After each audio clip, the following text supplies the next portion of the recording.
Olá, minha gente, aqui é o Everton e está entrando no ar Dicas Terapêuticas. Dica terapêutica dessa quarta-feira, dia 21 de setembro de 2022. Eu vou falar sobre racionalidades médicas. Eu sempre falo sobre esse tema aqui, né? Então hoje eu vou fazer uma dica específica do tema. De várias vezes eu vou falar sobre isso, vou continuar falando. É um tema muito, muito importante para as terapias de modo geral, tá?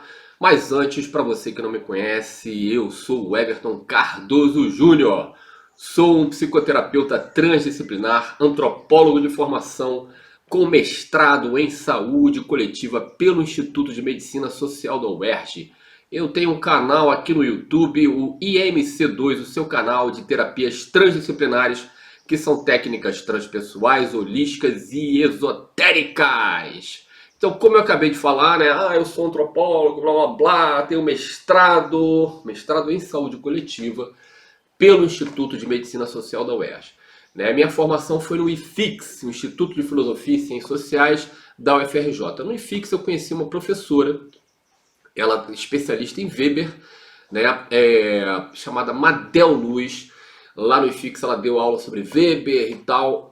Só que ela é uma socióloga brasileira maravilhosa, tem vários livros publicados. Ela faz doutorado na Universidade de Paris, onde ela se aprofunda ali em Foucault, pois é. E ela é uma das professoras, quando eu fui fazer o meu mestrado, né, eu encontrei ela lá no mestrado, ela não foi minha orientadora, mas uma pessoa muito importante na minha formação. E lá no Instituto de Medicina Social da UERJ, ela levava a termos uma pesquisa sobre as racionalidades médicas. O que são racionalidades médicas? Racionalidades são, se você olhar ali para o espaço-tempo, né, uma perspectiva antropológica, as diferentes sociedades e culturas, e se você olhar para a história, se você olhar para o tempo, você vai entender que a humanidade ela construiu 4 grandes racionalidades, que é sinônimo de saber. Foucault. 4 grandes racionalidades, 4 grandes saberes médicos. A origem de todos eles, de todas essas quatro racionalidades, vai remontar aí ao xamanismo, às práticas xamânicas. Então é o xamanismo, né? O xamanismo é um conjunto de técnicas e práticas das sociedades tradicionais, né? Técnicas terapêuticas, técnicas religiosas, técnicas de magia. Técnicas mágico-religiosas e terapêuticas das sociedades tradicionais, a gente pode dizer que isso é o xamanismo. Pois é, então tudo aquilo que a gente entende como medicina, independente do saber associado, da racionalidade associada, remonta às práticas xamânicas. Everton, até cirurgia? Sim, até cirurgia. Até cirurgia remonta às práticas xamânicas. Né, como Margaret Mead já falou e outros antropólogos também, tá, gente? Tem um livro muito importante, 2 livros muito importantes sobre xamanismo. Um é Mircea Eliade, O Xamanismo, e outro é a Barbara Tedlock, né, a mais recente, que é A Mulher no Corpo de Xamã, falando da importância do papel do feminino, das mulheres, no xamanismo. Mircea Eliade, por um puro sexismo, segundo a Tedlock, né, não vê mulher ali como xamã, mas isso na verdade não é uma verdade histórica, né? A Barbara Tedlock ela vai desmontar, desconstruir esse conceito, vai apresentar as mulheres no xamanismo aí pelo mundo afora o tempo inteiro. Então, o xamanismo é como se fosse a origem de tudo, de todas as práticas terapêuticas que nós conhecemos. E aí a Madel ela vai falar assim, olha, nós tivemos 4 grandes escolas, 4 grandes saberes, 4 grandes racionalidades médicas. Vamos dividir em Oriente e Ocidente. No Oriente a gente tem 2 grandes escolas, 2 grandes saberes, 2 grandes racionalidades. A MTC, ou Medicina Tradicional Chinesa, e a Medicina Védica, ou Ayurveda. Não é medicina ayurvédica, porque Ayur é medicina, significa medicina. Então é medicina, né, védica ou o Ayurveda, tá?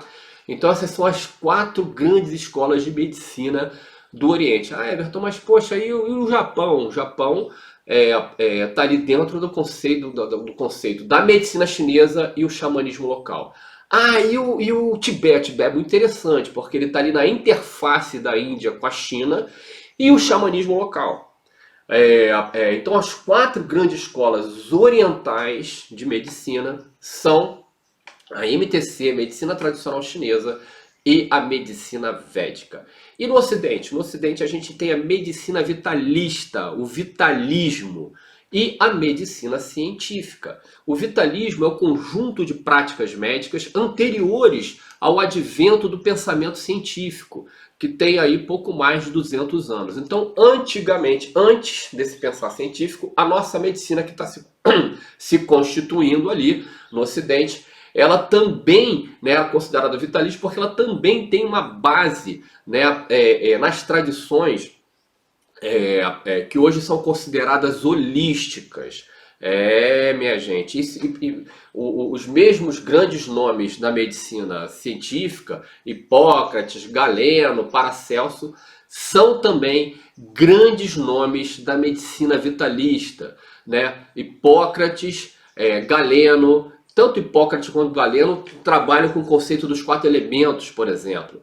Paracelso, que é o primeiro cara a escrever um tratado de cirurgia, olha a importância dele para a medicina científica, né? Ele também era um cara que dizia que você não podia considerar um cara médico se ele não fosse astrólogo, né? Então a gente tinha uma tradição vitalista no Ocidente, né? E depois a medicina científica. Para ser considerado uma racionalidade médica, né, a gente tem ali 6 pontos ali que essa pesquisadora, Madel Luz, ela entende que, né, um saber precisa ter para ser considerado uma racionalidade médica. Primeiro, ele tem que estar ligado a uma cosmologia, né? Bom, vale dizer que o paradigma que vai estruturar esses saberes, né, a medicina, os dois saberes, as duas racionalidades orientais, a medicina tradicional chinesa e a medicina védica, além da medicina vitalista, de 4 racionalidades, 3 racionalidades, né, eles são constituídos, são construídos a partir de um paradigma, ou seja, de princípios teóricos estruturantes, né, bioenergético, então tem uma visão de energia na jogada. E a medicina científica vai se distinguir e o seu paradigma é biomecânico, aquela ideia do corpo, do organismo como uma máquina, né? Então, e aí ela fala, ó, a gente tem 6 pontos aí para a gente considerar, né, um saber como uma racionalidade médica. Primeiro tem que ter uma cosmologia, tem que estar ligado a uma cosmologia. As 3 racionalidades com base no paradigma bioenergético, elas têm uma cosmologia alquímica. O vitalismo na alquimia árabe, né, alquimia europeia, a medicina védica com base na alquimia védica e a medicina chinesa com base na alquimia chinesa. Tudo alquímico. Já, né, a cosmogonia da medicina científica, ela tem a ver com o pensar científico, né? Tem a ver com esse paradigma biomecânico, né? Toda a racionalidade médica precisa ter também uma doutrina médica. A doutrina médica é uma concepção de saúde e doença. Todas elas precisam ter uma noção de morfologia e fisiologia, ou seja, que a gente chama de noção de corpo. E aí a gente pode dizer que aquelas que se estruturam a partir de um paradigma bioenergético, a noção de corpo dessas medicinas vai além do organismo biológico, né? Para a medicina científica, né, é o organismo biológico. Isso já foi um pouquinho além com Freud. Por isso que Freud, né, não é considerado científico. O Freud, já falei algumas vezes também, a teoria freudiana ela tem 2 momentos.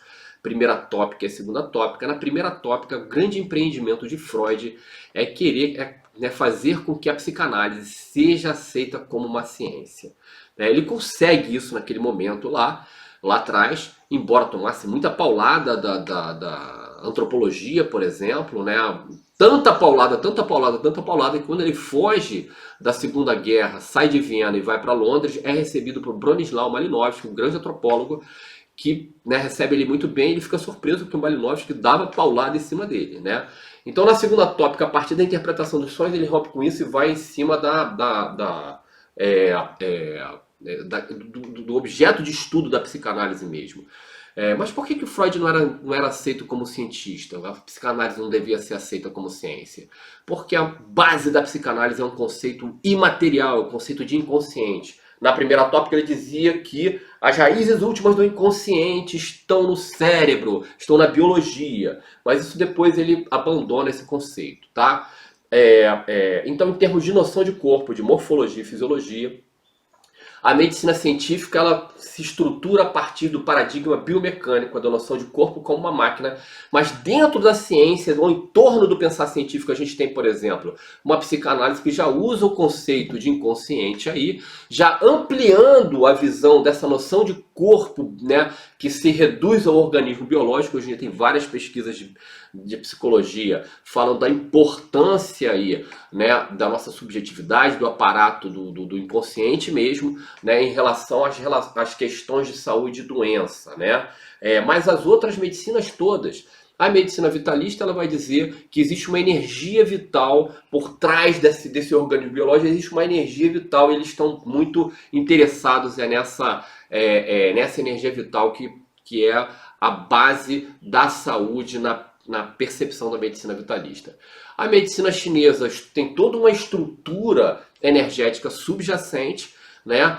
O conceito de meridianos, o conceito dos pontos acupunturais, por exemplo, né? Está tudo dentro da medicina chinesa. E assim como na medicina védica, né? No Ayurveda, a gente tem o conceito de chakras, a gente tem o conceito de nadis, né? A gente tem o conceito dos corpos sutis também ali na medicina védica, né? Então, na visão de todas as racionalidades que se estruturam a partir de um paradigma bioenergético, o corpo humano, a noção de corpo dessas racionalidades, né? O corpo vai além dessa estrutura do organismo biológico, que é a base da medicina científica, com esse paradigma biomecânico, mas isso já está mudando dentro da ciência, ainda bem, né?